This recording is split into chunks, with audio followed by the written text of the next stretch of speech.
So in Vietnam has the one. I was telling you the other day, wasn't I? Vietnam has like one of the largest, not standing army. Is it like reserves? Reserve They have the army. largest reserve army in the world, and that's all. That's because everyone has to do national service, like 2 years. I think it's 2 years, possibly 4 years. And we were discussing the other day, weren't we? Like how powerful national service could be for kids in our own country. Yeah, I think it's, as we say, we were discussing the other day, it gives kids discipline. And I think it's actually a very good thing that would stop a lot of the problems that we have in the West. Yeah. With hoodies we have in the UK and all of the antisocial behavior. I just think youngsters now just don't really have discipline. They don't really look after themselves as well as they should have, and they're not taught this from an early age. National service, I think, just instills a little bit of military discipline. It makes people independent. And then when you go through hardships then, during your life, you'll always have that backup. You can always go back to the training that you had when you were a child. Well, exactly. You were talking about the Scouts yesterday and how you had to do like a trip in the Scouts, right? And I was listening to it and I was actually quite jealous because I'd not really had many experiences like that when I was younger. And I wish I had, so that I had more survival skills now, like basic survival skills. I mean, most of them, it doesn't take a genius to figure out a lot of basic survival skills, but it is useful to have kids doing that sort of training. Do you know what I mean? Yeah, I was telling you about it. It was a great experience. I was 12, 13. We went on huge hikes, 15-mile hikes, and then at the end of the day, we were based in a wood, and we had to then make our own shelters. And we were taught all that at the age of 12. We had to then, we had animals that we had to pluck. We had a pheasant that we had to pluck and cook on an open fire. Yeah. I mean, such an amazing experience, and it's something that, I remember. I've got memories of lots of things we did in Scouts when we were kids, Yeah. that actually, like you say, gave you basic survival skills, but also gave you discipline. And I think that's the biggest problem with society, especially Western society. And as we were saying, we live in Asia. It's creeping more and more into Asia. The kids are just getting lazier and lazier. I know they still do their national service, but I find like people just don't really know how to look after themselves anymore. We were talking about like personal hygiene. We were talking about keeping yourself, Yeah. Well, one of the big things is if I'm ever scrolling social media and you see certain content that's like aimed at men or aimed at women, and often the content that's aimed at women and it's about dating, you go and read the comments, and a lot of women are complaining about things like men not bathing or they're dating blokes who smell, and it just absolutely boggles my mind that as a man you wouldn't be showering like every day and bathing yourself regularly, especially if you're going like dating girls and things. Yeah. It's nuts. And this again is a problem then when people, are single, looking for love and looking for women, and they don't really know how to look after themselves. Yeah. So yeah, I think it's a big issue, especially in the West. It's almost created this red pill movement, because you think about them, there's a large like segment of the population of men who are not necessarily looking after themselves or on their shit. They haven't got their stuff together. They don't know what they're doing with their career. They can't keep their household clean, right? And then they're trying to get dates on Tinder or Bumble or whatever. No women are interested in them, and the women that do go on dates with them are turned off by the fact they might smell, or they've got no decorum or etiquette. And then those guys, instead of looking at themselves and going, how can I improve this situation so that I can offer something more to the women I want to date, right? Instead of doing that, they're going online and writing angry comments about women and watching this red pill content, which is, aimed at hating on women for the choices that women make, rather than aimed at building up men. Do you know what I mean? Yeah. Yeah, I think it's when you're talking about youngsters now, especially in the West. When I go back home to Wales, I see kids and I see the youth of today, and it's a horrible time, I think, to grow up. Yeah, I would hate being a kid I'd hate at the to moment. be young at the moment. It's To have like social media. Social media prospects, I don't think are great. And everything's just an Well, the argument. world feels like it's about to explode, end yeah. at any minute, doesn't it? Like there's a war breaking out in West Africa. Everyone's worried about China invading Taiwan. Russia is in Ukraine at the moment. It feels like we're on the precipice of World War III to an extent. Yeah. And I don't think the youth today have the capacity or capabilities to deal with any hardship. hardship that's going to come, and I think it is going to come. Yeah. And like we were saying, the initial point we were going to was, national service. Some people think it's a bad thing. I think a lot of people think it's a bad thing. But when you see it run in Asia, it just... I think it has a positive effect on the population, on the, not the coherence, but the, what do you call it? How a country is able to come together. Yeah, and that's what we mean. We were talking about like antisocial behaviour. And this is rife in the UK. This is rife in the West. Mm-hmm. Do we see any of that in Asia? No. You don't see gangs of youths hanging around. Damn youths! Youths hanging around and mugging people and stuff in the street. There's a big respect that's sort of instilled into the youth for the country. Yeah. There's a love for the country. Mm-hmm. And there's almost like a big pride in a country that I don't think the West has... Well, I know in the UK, I don't think that's existed. Well, I think that's because systematically for years, the media has been trying to convince Western countries that any form of national pride is almost a sin. And it's to be avoided. And it's always associated with things like white supremacy or racism, rather than it actually just being about being proud of your own nation and, wanting the best for your nation. Yeah. Yeah, so I think that, me personally, I think that they should introduce it into the UK. Yeah. Get it back into the UK. It will help with unemployment. It will help with antisocial behaviour. Well, they have a group of kids called NEET, don't they? Not in education and training. And those kids are the ones who are most likely to get into trouble. They're most likely to get arrested or sent to prison for criminal activity. So that group of kids are the ones who would benefit most from 2 years of national service, instilling that discipline, having some decent role models. It's like motivation, basically. It's giving kids motivation. We all know, I can just about remember when I was 15, 16, and, you're going through all your hormones, you're changing, you often become very lazy, you don't really want to do stuff. A lot of kids aren't motivated. Yeah. But if you know, at the age of 15, 16, you're going into national service, you're getting some sort of regimented... structure to your life that probably you're not getting. And I blame parenting as well. I think parenting is gone really, really soft. So Parenting's gone soft. Teaching has gone incredibly soft. Incredibly soft. I mean, we were talking about this before because we've been teachers. We've taught in the past, and the teaching as a profession is predominantly female. There are fewer and fewer male teachers these days, and a lot of the discipline that male teachers would have instilled in kids in the classroom is now no longer happening either. Yeah. So kids now, if you think about it, and we are talking about the West again, but if you think about it, they have no structure. They have no... there's almost no fear of authority. No fear of authority. There's no fear of repercussion. There's no... I think fear of authority is a bit of a strange one because you need some fear of authority to an extent, but there's also the idea that you don't want to be beholden to tyrannical authority. You don't want to, if you have an authority over you that you do not agree with or do not want to fall in line with. I mean, I think a lot of people will disagree, but I'm just thinking about how we'd structure how much better the country would be if it had a whole generation of youngsters coming up now that had structure, that had motivation, that had some sort of discipline in their lives. How great would that be for our next generation of workers coming into the country? Yeah. They're going to be more ambitious. They're going to be more...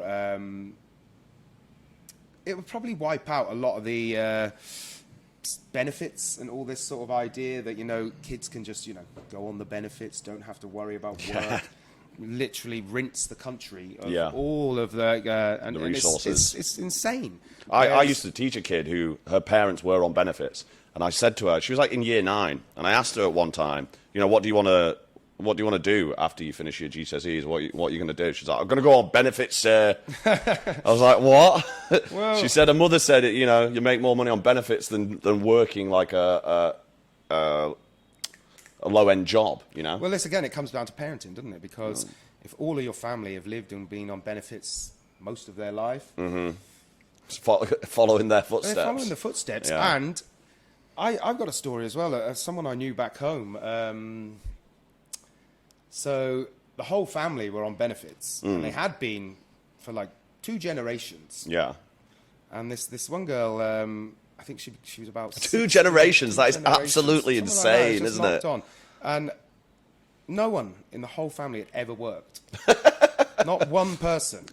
Right. We're talking like uncles, cousins, they'd all not worked. Well, that's crazy. And this one member of the family, I think she turned about 18, and she got herself a job in a petrol garage. Yeah.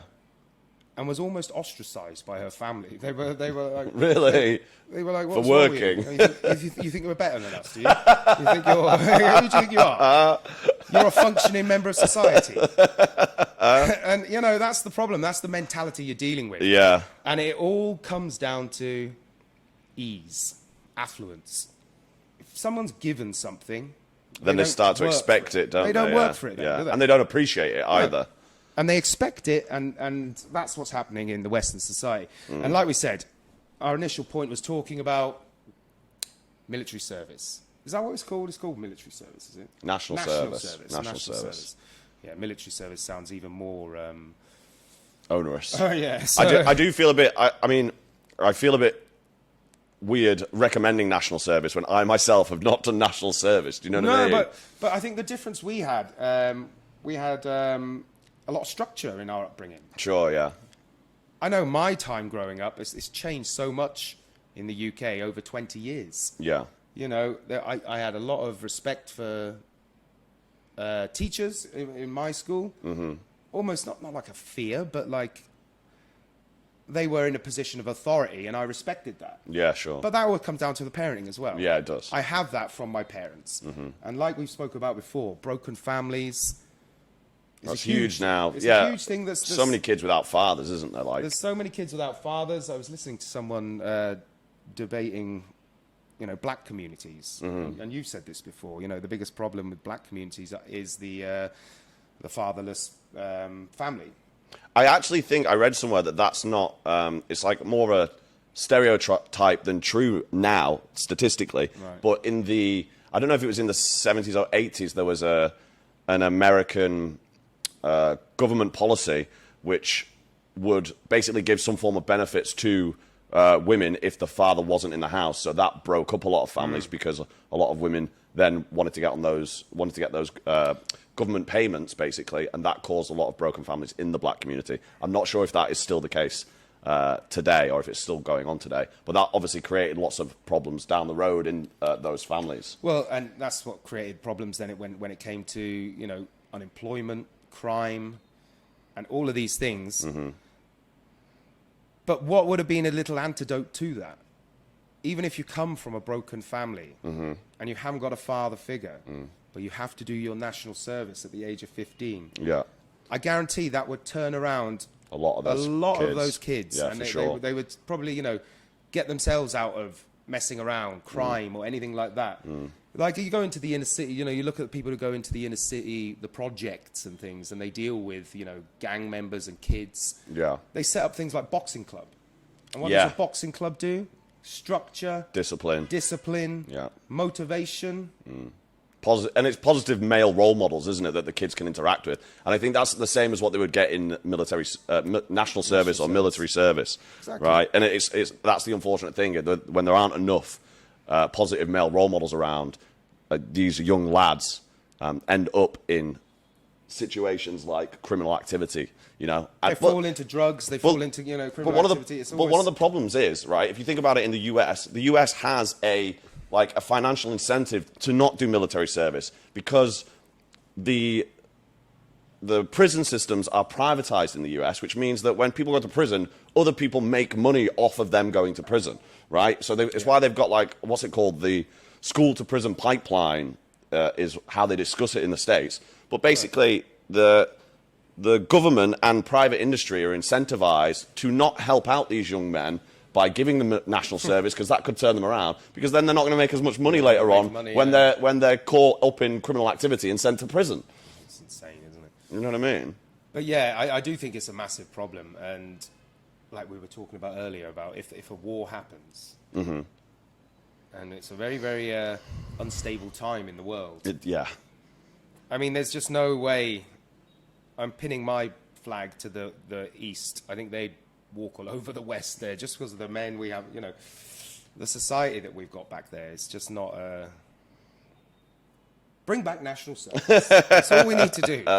Yeah, fair. And it's actually something, you know, that we're talking about it, but it's something I'd say passionate about, but it's something I really believe in. Yeah. I think it would do a hell of a lot of good to society.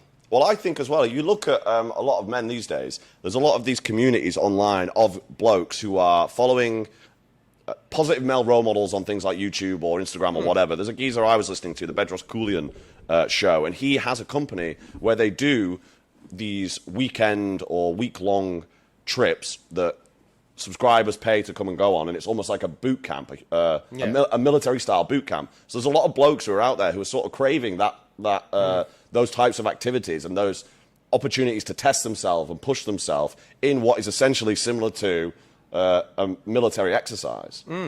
That's interesting, because you talk about then what we have talked about before as well is brotherhood. So a sense of brotherhood will give youngsters motivation to be part of something, to be part of a community. Go back to being part of a tribe. That's where we all come from. You know, being a valuable member of a group would then that would lead to less depression, less suicide. Yeah. If every young male in the West was valued and felt like a valuable member of a group, I believe a lot of the problems that is going on there would disappear. Yeah. I think, you know, you'd lose this suicide because you're part of a team. You're not letting people down. You're valued. And that's the problem. That's the problem with society now. As we know, you know, the suicide rate with young males is incredible. I don't know the actual stats. Do you know what it is? Anyway, it's really, really high with young males. And why? Because they don't feel worthwhile. They have no worth. They don't feel part of something. And that's why, like you say, you know, these YouTubers that are great gaining traction, because they want to be part of the group. Yeah. They want to feel valued. And what would give them that? National service. You're joining a group. You feel like a valuable member. You're not a waste of space. You know, no matter where you come from, and there's areas you come from all over the UK, as we know, very rough areas. And that's the beauty of it with the national service idea as well. You'll be throwing in kids that are from all walks of life, throwing them together, making new friends, feeling like part of a group. Team sports and things, you know, that's very good, but kids just don't want to play sports so much now. You know, it's still, you know, playing football in the park and all that sort of thing, playing rugby. I know when I grew up, I didn't say I was forced to, but like my parents were quite keen for me to join groups. I was in the judo club. I then went to do rugby.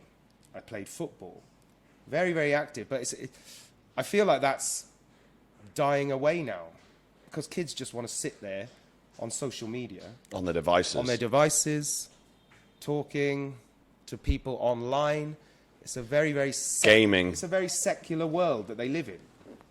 No? That's wrong. Secular is like non-religious. I suppose it is a secular world that the kids we'll in the West... that. The kids are living in the West. Not secular. Segregated, isolated.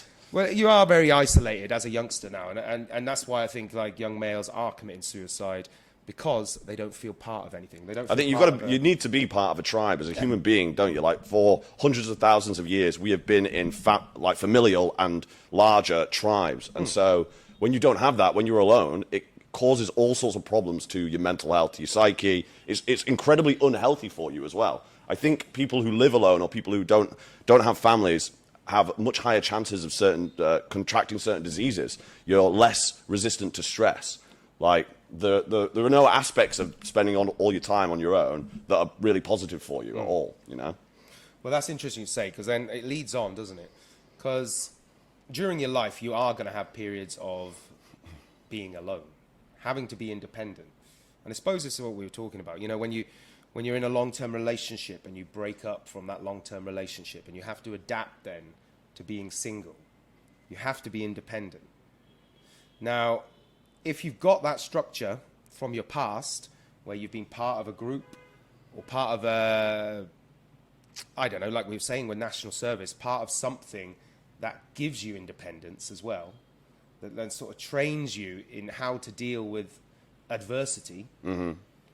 It's about When it being, happens, it's about being you just disciplined. don't- It's yeah. about being disciplined, isn't it? Yeah, It's when it about happens- being able to put your own structures in place so that you've Mrs. has gone. Maybe she did half of the housework. Maybe she did more than half of the housework. Now that she's gone, you need to be regimented in how you deal with everything in the household because it's all now your responsibility. And you and I both know a lot of people just go to pot, become a mess, Yeah. and can't really deal with it. And I think, that just comes down to, we were talking about having a bit of self-pride, having a bit of discipline, go training, keep yourself active, keep yourself busy. And, you'll get over those real challenging times and points you have in your life if you can fall back on your positive mental attitude where you are thinking, I'm disciplined, I can move on, I'm going to push forward, I'm going to work this out. I'm going to survive this. I'm not going to go into a hole. I'm not going to be a mess. I'm going to fight my way out of this. Yeah. That's, and that all comes down to discipline and structure, which I think the kids aren't getting at the moment because of, like we said, lack of male role models, whether that's through education, whether that's through At the home. Even in work life, when you get out later on, it's just, it's something then people just can't deal with knockbacks anymore. I mean, I've said it before. It's really weird how that seems to be the case. Like if I think if we teleported people from 100 years ago, 200 years ago to the current day and age, they would not be able to fathom how soft everyone is now. Like, because they they led such incredibly difficult lives, Talking about, like, people who used to break rocks with friggin' hammers and stuff, do you know what I mean? Digging bloody ditches. Digging ditches, I mean, cowboys. I mean, end of the day, I think you're right. You take one of those guys and put them amongst all of the kids these days, at the same age. They'd conquer the world, wouldn't they? Like, it would be unreal. Because the comfort has led to so much weakness. We're just a soft well, I'd say not my generation, because I just missed, thank God, I wasn't, what age did the internet come in when I was, I think 91. 91. Oh no, maybe 89. I think the internet came in. Yeah, but I mean, to every household, I think I was in I must have been in year 10, year 9, something like that, and I was able to get dial-up internet. Do you know what I mean? When the internet came in through the phone. An hour, you get the hour a day on it. Yeah. And then, but I think that was a great time, because we were out rough and tumbling as kids. We were building dens, we were making stuff. We were doing our survival things. We were doing all this sort of stuff. Starting fires, messing around, a bit of this, bit of that. But, deodorant can and a lighter. Yeah, all that stuff. But kids don't do that now, and like I said, there's no structure, so they've just turned super soft. And I swear that it's my upbringing, it's the structure I've had during my life, my parenting, just even things like we're talking about the Scouts, which means that I think I can deal with adversity quite well. Yeah. Everyone has setbacks in their life.